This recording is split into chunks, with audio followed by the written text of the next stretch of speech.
L'ambassadeur de paix Prem Rawat s'entretient avec Lumka Mzoli. Décrit par beaucoup comme père de la nation, un leader, un réconciliateur, je suis certainement en compagnie de l'un des hommes les plus sains, riches et heureux sur Terre. Bonjour, Dr Prem, comment allez-vous? Je vais bien, et vous? Je ne suis pas le plus riche. Non, il ne s'agit pas forcément d'argent, n'est-ce pas? Ça peut l'être. Pour certains, c'est comme ça. Pourtant, ils sont insatisfaits. Juste un cœur rempli de gratitude. Donc, un cœur rempli de gratitude. Oui, nous allons le positionner comme ça. Un cœur rempli de gratitude. Un cœur rempli de gratitude. Quand j'ai su que j'allais vous interviewer, j'étais extrêmement nerveuse. Il m'a fallu 3 jours pour écrire des questions que je pourrais poser. Maintenant, je réalise que c'est sans intérêt. Sans intérêt, tout à fait d'accord. Je ne veux rien rater et je regarde tout le temps ce morceau de papier en tremblant sans arrêt. Alors, Dr Prem, où ce voyage a-t-il commencé? Eh bien, il a commencé, j'ai commencé à parler aux gens alors que j'avais à peu près 4 ans. Ensuite, j'ai continué à parler, J'avais 9 ans quand mon père est décédé. Et la responsabilité de diffuser ce message dans le monde entier a été placée sur mes épaules. Voilà quand ça a commencé. Quand avez-vous réalisé, c'est placé sur mes épaules, c'est ce que je dois faire? Pourquoi ne pas devenir policier ou autre? Pourquoi pas? À mon sens, chaque être humain sur Terre a un don. Tout le monde a reçu un don. Il ne reste qu'à le découvrir. Et je pense avoir découvert que le don que j'ai reçu est l'aptitude à parler aux gens. Je sais que certains deviennent nerveux dès qu'ils se trouvent devant 3 ou 4 personnes. Je peux me trouver devant 350 000 personnes et cela ne me rend pas nerveux. Donc voilà mon don, l'aptitude à parler aux gens. Et je ne veux pas simplement leur parler de n'importe quoi. Je veux leur parler de la paix, du fait d'être en vie, d'avoir cette chance, d'être ici. Y a-t-il eu un moment charnière où vous avez compris « la paix est ce dont je veux parler » ? Non, c'est une passion.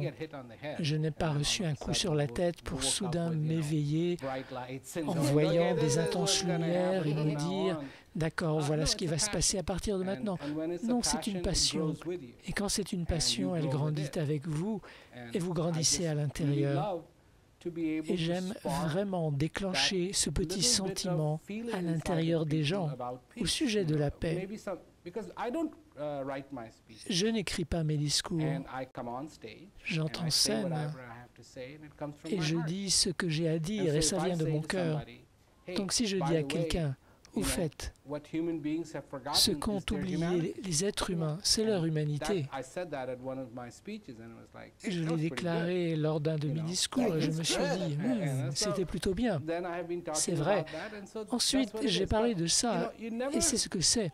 Mais voyez-vous, quand c'est une passion, vous ne rentrez pas dans toute une histoire d'ego. Oh, je peux faire ceci et je peux faire cela. Je m'en tiens éloigné parce qu'il ne s'agit pas de satisfaire l'ego, mais plutôt d'avoir chaque jour un cœur rempli de gratitude, d'être en vie, d'être ici sur Terre et d'avoir une occasion d'éveiller quelque chose dans le cœur des gens. Très beau. Je sais que vous donnez des interviews et que les gens sont vraiment surpris, et sincèrement, je le suis. Mais y a-t-il parfois un jour où vous vous réveillez et dites « Mon Dieu, je me sens vraiment mal » et les gens sont en demande de cet extraordinaire Prem pour leur donner un mot, un conseil. Dans ce cas, que faites-vous? Si je n'avais jamais de tels jours, je ne serais pas un humain. Mais si je me laissais prendre par des jours comme ceux-là, alors je ne comprendrais pas ma propre humanité. Alors bien sûr, j'ai des jours comme ça, mais rien ne m'oblige d'y adhérer. J'ai des jours avec et des jours sans, parce que je suis un être humain. Certaines choses me font sourire et d'autres me mettent les larmes aux yeux. Tout récemment, ce qui s'est passé à Paris, ça a été dévastateur. Et je suis incrédule. Pourquoi? Mais pourquoi? Ces gens-là étaient innocents. Ils n'avaient rien fait. Pourquoi leur avoir fait ça? Et ça vous fait réaliser à quel point nous avons perdu contact avec notre humanité, avec nous-mêmes, pour commettre des actes aussi abominables sur d'autres êtres humains. Donc, pour moi, bon, dépasse ça et vois ce que tu peux faire. Se lamenter et s'inquiéter ne sert à rien, parce qu'être inquiet ne prépare pas un repas, tout à fait. S'inquiéter n'accomplit rien, mais ça ne sert qu'à paralyser au lieu d'entreprendre une action positive. Alors il faut vraiment lâcher l'inquiétude et faire quelque chose. Dans un sens, ce jour-là, ma résolution est même peut-être devenue un peu plus ferme. Il est très important que je parle de la paix aux gens. J'étais très surprise. Vous voyagez beaucoup. Chaque fois que je suis allée sur YouTube voir des vidéos, Australie, Inde, récemment, Underwater, Soweto, vous allez partout. Alors, votre processus mental en arrivant dans une nouvelle situation ou un nouvel espace, à quoi pensez-vous? Des personnes en prison, à des gens qui ont vécu des catastrophes? Comment faites-vous en arrivant quelque part pour dire « Bon, je suis ici pour parler de paix, ceci et de cela. Laissez-moi vous sortir de là. » Quel processus est en vous? Au bout d'un certain temps, il faut faire une chose. Commencez à regarder les êtres humains comme des êtres humains, pas en tant que détenus, Australiens, Indiens, Anglais, Américains. Simplement regardez les êtres humains comme des êtres humains. Et où êtes-vous? Vous êtes sur la planète Terre. Oubliez cette histoire de pays. Vous êtes sur la Terre. Une fois que votre objectif est simplifié à ce point-là, que vous avez affaire à des êtres humains, que vous parlez à des êtres humains, vous ne vous adressez pas à des docteurs, des avocats, non, vous parlez à des êtres humains. Alors tout devient simple, parce qu'alors vous comprenez qu'ils ressentent la douleur tout comme moi, ils ressentent la joie tout comme moi, et ce qui est important pour moi est aussi important pour eux. N'y a-t-il jamais eu un moment où vous n'avez pas su quoi dire? Tous ces regards sur vous qui disent « Oui, donne-moi quelque chose » et « Oh bon, quoi maintenant ?» Quelqu'un m'a dit un jour « J'aimerais être capable de parler comme vous. » Je lui ai répondu « Le jour où vous aurez quelque chose à dire, vous en serez capable. » Voilà ce qui est important, être relié à votre cœur, en contact avec vous-même. Quand vous l'êtes, vous avez quelque chose à dire. Quand vous l'êtes, ça vient et vous n'avez pas à vous en soucier. L'inquiétude est une chose à laquelle les jeunes, comme moi, sont constamment confrontés. Sommes-nous assez cool? Pourquoi n'ai-je pas été invité à cette fête? Est-ce que j'ai un problème de dépendance? Peut-être pas. C'est une constante dans ma vie. Alors, chez la plupart des jeunes, c'est l'inquiétude de ne pas être accepté, la peur de ne pas être heureux. Mais encore une fois, qu'est-ce que le bonheur? Dans votre jeunesse, qui vous a aidé à combler le vide en disant « Bon, je suis une personne avisée, tu es clairement une personne agitée, alors laisse-moi te guider dans ce voyage. » Qui fut votre mentor? Moi-même, mon cœur, ma sagesse, ma compréhension. Parce que vous devez réaliser que je voyage depuis mes 12 ans, partout dans le monde. J'ai quitté l'Inde et c'était exceptionnel quand des personnes pouvaient sortir de l'Inde et réellement ressentir quelque chose d'un monde entièrement différent. Je n'étais pas avec ma mère, ni avec mes frères, j'étais seul, voyageant, parlant aux gens. Alors mon mentor devait être mon cœur, la sagesse intérieure, la compréhension intérieure, la passion intérieure. C'est ça qui m'a donné l'énergie et la persévérance d'avancer chaque jour. C'est beau. J'ai mentionné ça à Paul et à Neil, des gens extraordinaires à propos, et qui travaillent avec vous par-dessus le marché. Maintenant, j'ai un gros problème. Je pense que la plupart des jeunes Africains l'ont. Nous avons le sentiment que nous n'avons jamais vu Nelson Mandela. Il a été partout dans le monde, mais il ne nous a jamais parlé. Desmond, oui, vaguement. Puis vous arrivez et vous nous dites, voici le message de paix. Recevez-le. Expliquez pourquoi il est important pour les jeunes en ce moment de comprendre ce message. Je ne fais pas de distinction. Personnellement, je ne fais pas de distinction. Je pense que si vous respirez, il est important d'entendre le message de paix. Peu importe, tant que le souffle va et vient en vous et que la vie l'appelle, vous êtes en vie. Et la vie ne fait pas la distinction. Vous êtes en vie, vous êtes en vie, vous êtes en vie.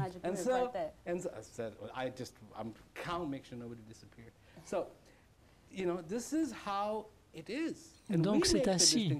C'est nous qui faisons la distinction. Oh, cette personne est âgée, cette personne est jeune. Non. Ces distinctions divisent d'autant plus la société. Chaque être humain en vie a une contribution à apporter à la paix. Pourquoi créer des limites? Pourquoi créer des barrières? Ne pensez-vous pas que nous avons déjà bien assez de barrières? Comme vous êtes riche, vous êtes pauvre. La plupart des gens me voient en costume cravate. Un jour, je suis arrivé dans un endroit où j'étais attendu, mais je ne portais pas de costume. Je suis arrivé en voiture et ils ont dit « Circulez, circulez, bougez, nous attendons une personne importante. » Et j'ai dit « Est-ce que ça pourrait être moi ?» Nous stéréotypons déjà tout le monde. Est-ce que ça vous aide? Est-ce que ça aide? Est-ce que ça aide en quoi que ce soit? C'est riche, pauvre, instruit, non instruit. Vous êtes ceci, vous êtes cela. Quantité de façons de nous montrer du doigt mutuellement. Est-ce que ça aide en quoi que ce soit? Pas du tout. Mais nous continuons à faire la même chose encore et encore. Comme je le disais il y a de cela quelques minutes, comme Einstein a dit, continuer à faire la même chose et s'attendre à un résultat différent, c'est de la démence. Amenez tout le monde. Dites que tout le monde est invité à cette fête qu'est la paix. Tout le monde. Voilà la façon d'apporter un changement. Dans les fêtes de la paix, quelle est la chose que vous avez appris d'autres gens, jeunes, âgés, riches, pauvres? Quelle est la chose que vous apprenez constamment des gens? Combien il est important pour moi, pour eux, d'être eux. Oh, c'est magnifique, c'est cool. Cela marche ainsi. J'ai entendu dire que vous êtes musicien. J'ai toujours voulu être rappeur ou quelque chose du style. Eh bien, nous y voilà. Écrire un livre, tourner un film, je crois qu'on pourrait continuer avec un tas d'autres choses. Voilà la marche à suivre. En prenant du recul par rapport à la création du programme d'éducation pour la paix, qu'aimeriez-vous faire d'autre? Les 5 prochaines années? Oui, pendant 5 minutes. Ce que je souhaite faire, je veux m'assurer que je peux avoir davantage d'installations de Food for People, des repas pour tous, qui soient efficaces et dans différents pays. Parce qu'à lui seul, ce programme change considérablement les choses dans la vie des gens. Vraiment un grand changement. Ce que j'ai créé à Ranchi et au Ghana, en Afrique de l'Ouest, pour la première fois au Ghana, en Afrique de l'Ouest. Ah, tout le monde est beau là-bas. J'y vais assez souvent, en Côte d'Ivoire, au Ghana. C'est la première fois qu'en quittant l'école, des enfants sont allés à l'université. L'école existait depuis longtemps, mais pas un seul enfant n'était allé à l'université en sortant de l'école. Ils abandonnaient, c'est tout. C'est la première fois qu'ils sont entrés dans des universités. La première fois que la santé s'est améliorée de façon notable parce qu'ils avaient de l'eau potable, de la nourriture saine et nourrissante. Et pour la première fois, la criminalité a baissé. La criminalité a chuté. Et au lieu de dépenser des millions de dollars, donnez-leur un repas, un bon repas. Et la criminalité a baissé. Les hôpitaux n'étaient plus surchargés et en fait, les enfants sont allés à l'université. Un repas.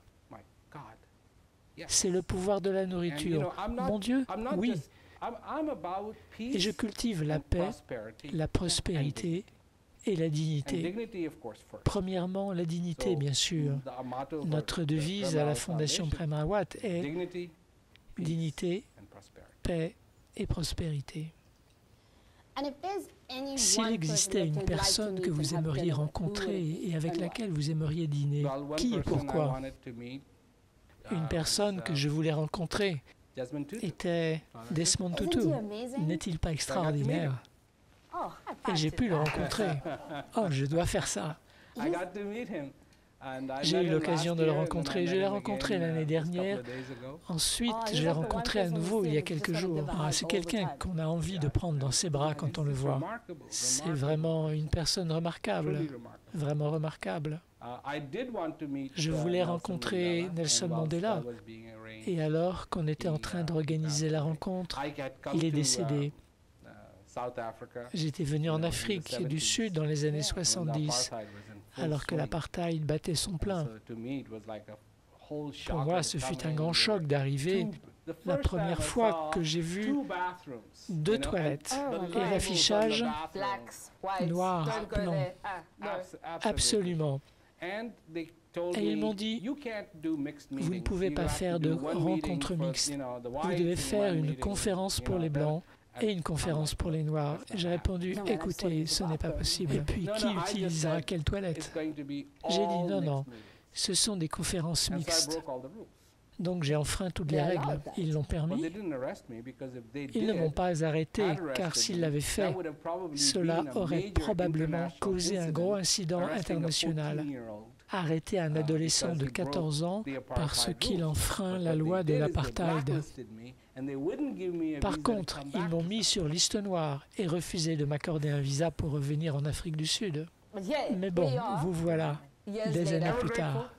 Oui, je suis reconnaissant d'être de retour, très content de pouvoir parler aux citoyens d'Afrique du Sud, de beaux sourires, de beaux cœurs, qui ont surmonté tant d'épreuves, tant d'épreuves. Et voyez-vous, je ne pouvais pas faire grand-chose quand je suis venu pour aider avec ce qui se passait. Mais cette époque est très très importante. Et l'avenir de l'Afrique du Sud dépend de la façon dont chacun dans ce pays se refaçonne, en ne devenant pas cupide, mais que tous profitent des atouts du pays, des fruits du sol, des fruits qui sont ici, et travaillent dur pour en faire un beau pays dans la réussite. Très beau. À quelqu'un qui est à la maison, qui nous regarde et se dit « Oh mon Dieu, je ne pourrais pas continuer à vivre maintenant, ceci et cela se passe dans ma vie. Quelles paroles avisées pouvez-vous lui transmettre et comment devenir un ambassadeur de paix dans le monde entier ?» Bien, devenir ambassadeur de paix est très simple. Plus simple encore, et simplement arrêter de se faire du souci pour les problèmes. Ça n'a jamais aidé personne. Ça ne cuisine pas vos repas, ça ne nettoie pas une fenêtre, ni votre salle de bain. Ça n'accomplit rien. Faites quelque chose. Faites quelque chose. C'est votre vie. Si le souffle vient à vous, s'en va, revient en vous, va et vient, en ce qui concerne votre souffle, rien n'a changé, pas de changement, aucun. Ça, c'est le souffle qui sort de votre bouche. C'est là qu'il peut sentir l'ail. Mais quand il sort de votre nez, donc, si le souffle vous donne une chance, qu'il dit « Cette journée est à toi, fais-en ce que tu veux, elle est à toi. » Considérez que c'est votre journée. Le pouvoir n'est pas perdu. Vous avez du pouvoir. Il y a du bon en vous et du mauvais en vous. Ne permettez pas au mal de triompher. Faites triompher le bon en vous. Il peut y avoir tant de pression, il peut y avoir une pression sociale. Les gens disent « je veux être comme ça ». Non, soyez vous-même. Qu'est-ce que vous êtes? Qui êtes-vous? Connaissez-vous vous-même? Et une fois que vous vous connaissez, vous savez que quoi que vous ayez tenté d'être, vous valez encore mieux. Vous êtes cool. Vous êtes vraiment, vraiment cool. Vous êtes hyper cool, mais vous ne le savez pas. Là voilà la tragédie. Et dans un sens, c'est ce que disait Socrate. D'une certaine façon, il a dit, si vous voulez être le plus cool, connaissez-vous vous-même, connais-toi toi-même. Seulement les gens ne le savent pas. Non, ils ne le savent pas. Et c'est ce qu'ils doivent savoir. Et s'ils se connaissent eux-mêmes, ils sauront que rien ne les oblige d'être en agonie. Ils n'ont pas à avoir de la peine, ils n'ont pas à souffrir, parce que quelle est la taille de notre problème? Le plus gros problème, quelle est sa taille? Il est grand comme ça. Un problème n'est jamais plus grand que ça.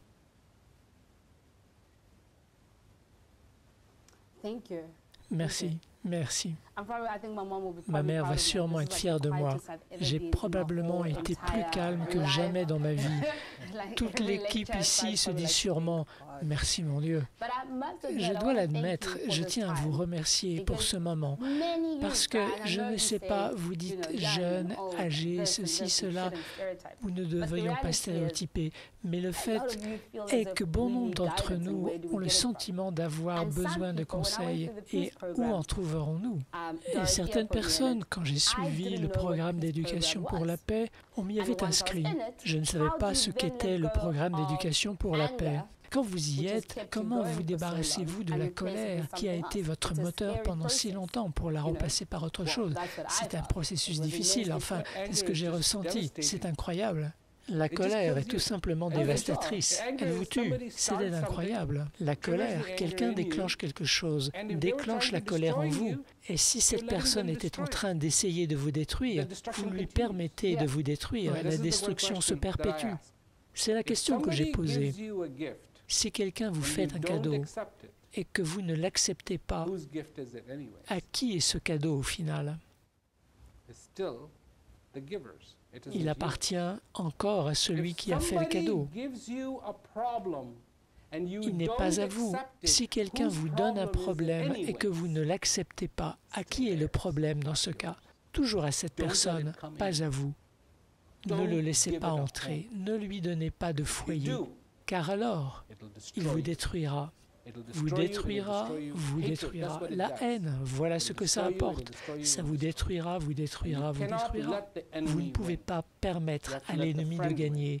Vous devez permettre à l'ami de gagner. Et l'ami est votre cœur. C'est lui que vous devez laisser gagner. Eh bien, je laisse mon cœur gagner en ce moment. Encore une fois, merci beaucoup pour votre temps. Je suis en admiration absolue. Je pense que vous allez faire ressentir une immense chaleur à mon cœur, parce que je n'ai jamais rencontré Nelson Mandela. Desmond Tutu, j'aurais sûrement pleuré et lui aurais fait de gros câlins sans même lui parler. Mais là, vous m'avez littéralement donné de la sagesse et l'avez transmise à une autre génération. Je pense que l'importance de ces ambassadeurs de paix dans le monde est de perpétuer ce cycle.